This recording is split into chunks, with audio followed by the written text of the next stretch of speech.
네, 오늘은 6월 16일입니다. 화요일입니다. 새벽 예배 나오신 성도님들을 환영합니다. 말씀 나누기 전에 공동기도 제목으로 기도하시겠습니다.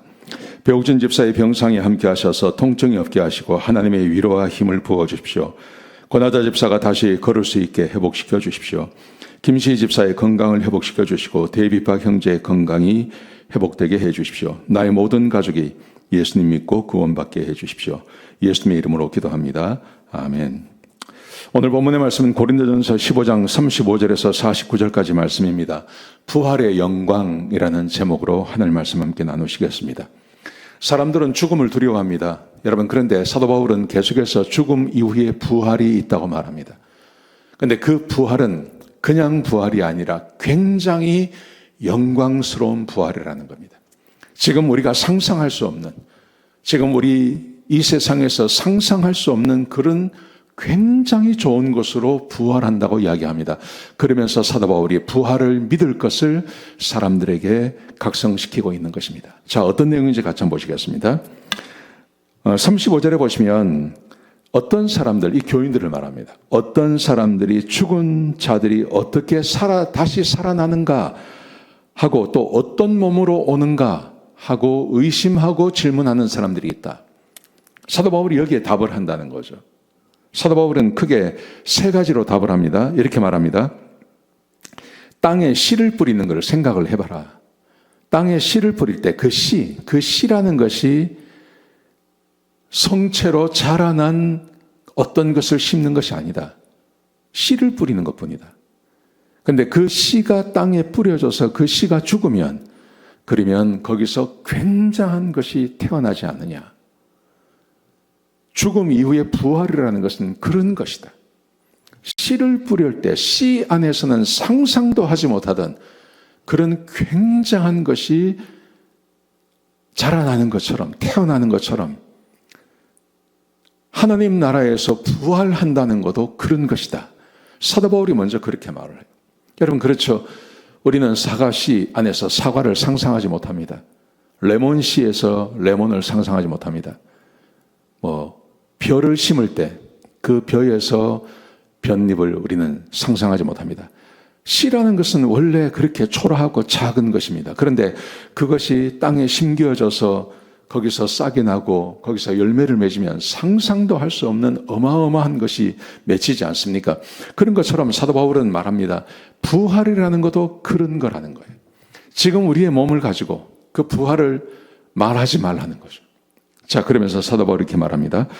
세상에 많은 형체가 있다고 말합니다. 자, 38절부터 41절에 보시면 이렇게 말합니다. 육체가, 하나님께서 여러 육체를 만드셨는데 사람의 육체가 있고 동물의 육체가 있고 새의 육체가 있고 물고기의 육체가 있다. 그런 것처럼 하늘에 속한 육체가 있고 땅에 속한 형체가 있다. 하늘의 몸, 땅의 몸이 다르다. 땅의 몸을 가지고 하늘의 몸을 생각하지 말라. 마치 씨와 열매와 같다는 거죠. 상상이 안 되는 것이라는 것입니다. 그러면서 사도 바울이 이렇게 말합니다. 부활이라는 것은 썩을 것을 심고 썩지 않을 것을 거두는 것이다. 썩을 것을 심고 썩지 않은 것을 거두는 것. 43절에 이렇게 말합니다. 욕된 것을 심고 영광스러운 것으로 다시 살아나는 것이고 약한 것을 심고 강한 것으로 다시 살아나는 거다. 비교를 하는 거죠. 이 땅의 몸과 우리가 부활의 하나님 나라에서 부활해서 얻을 몸, 그것은 썩을 것과 썩지 않을 것, 욕된 것과 영광스러운 것, 약한 것과 강한 것이라고 그렇게 비교하는 것입니다. 어마어마한 것으로 달라질 것이라고 말씀하십니다. 그러면서 사도 바울이 이렇게 비유를 하고 있습니다. 육의 몸이 있으므로 영의 몸도 있다. 이 육의 몸이 있다면 영의 몸도 반드시 있다. 이것을 믿지 않을 수가 없다. 사도 바울은 보고 왔으니까 이렇게 말할 수 있는 것입니다. 그러면서 이렇게 말합니다. 부활은 예수님처럼 영광스러운 몸을 얻는 거라고 이야기하고 있습니다. 자, 보십시오. 45절에 보시면 첫사람 아담이 생명이 된 것처럼 마지막 아담인 예수 그리스도는 살려주는 영이 되었다.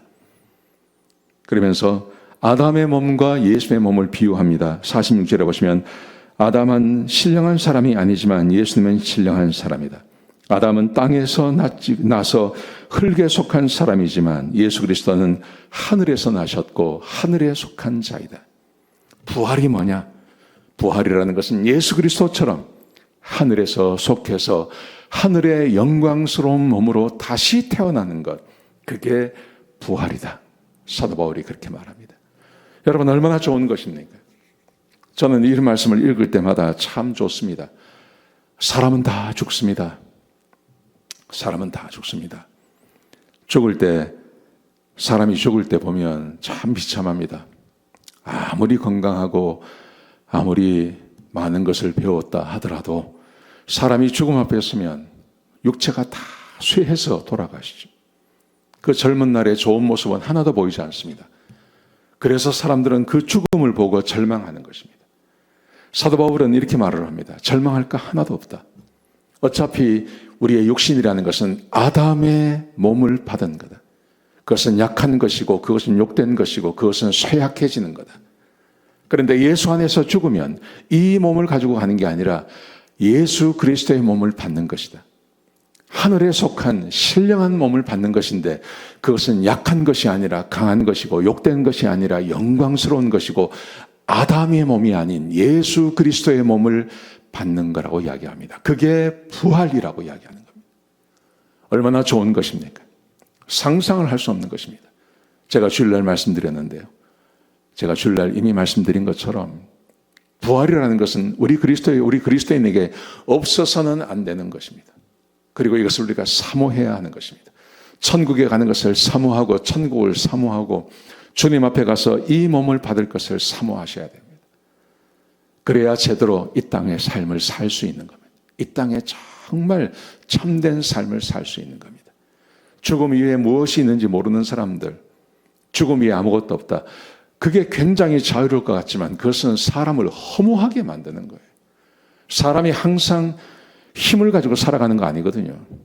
사람은 20대 이후에 사람은 노화가 진행이 된다고 하지 않습니까? 30대, 40대, 50대, 60대 아침에 자고 일어나면 몸이 달라지는 겁니다. 얼굴에 그 탱탱하던 윤기가 다 사라져 버리는 겁니다. 그래서 사람은 늘 허물을 가지고 살아가는 겁니다. 여러분, 그러다가 사람이 죽는 거예요. 근데 그 죽음 이후에 아무것도 없다고 생각하면 인생이 얼마나 허무합니까? 근데 우리 예수님께서 오늘 이 사도 바울이 본문을 통해서 우리에게 죽음 이후에 지금 이 몸이 아닌 하나님 예수 그리스도에 속한 그 영적인 완벽한 몸을 우리에게 주신다고 약속하시는 것입니다. 여러분, 이런 몸이 우리에게 기다리고 있다고 생각해 보십시오. 얼마나 삶이 복됩니까? 걱정할 거 하나도 없는 겁니다. 염려할 거 하나도 없습니다. 그 몸을 바라보고 살아가는 겁니다. 그러므로 우리가 한 가지 염려되는 것, 내가 진짜 구원받았나 이겁니다. 내가 한 가지 생각해야 할 것, 내가 진짜 구원받았나? 내가 정말 하나님의 백성이고 성령이 내 안에 계시고 하나님께서 나를 바라보시며 나를 기뻐하시는 내가 하나님의 자녀가 되었나? 이게 진짜 중요한 겁니다. 이걸 꼭 받으셔야 합니다. 예, 오늘 하루도 그렇게 살아가시기를 주의 이름으로 축복합니다. 기도하시겠습니다. 하나님, 귀한 말씀 주셔서 감사합니다. 예수 믿고 구원받은 자들에게 천국이 준비되어져 있습니다. 그 천국에 가서 하나님께서 우리에게 주시는 그 영광스러운 몸을 받게 됩니다. 하나님, 우리가 그날을 생각하며 살게 하시고 소망하며 살게 하시고 특별히 이 땅에서 내가 정말 구원받은 하나님 백성인지 돌아보게 하여 주옵소서. 우리 교회 중에 한 사람도 구원에서 제외된 자가 없게 하여 주시옵소서. 감사합니다. 예수님의 귀하신 이름으로 간절히 기도드렸습니다. 아멘.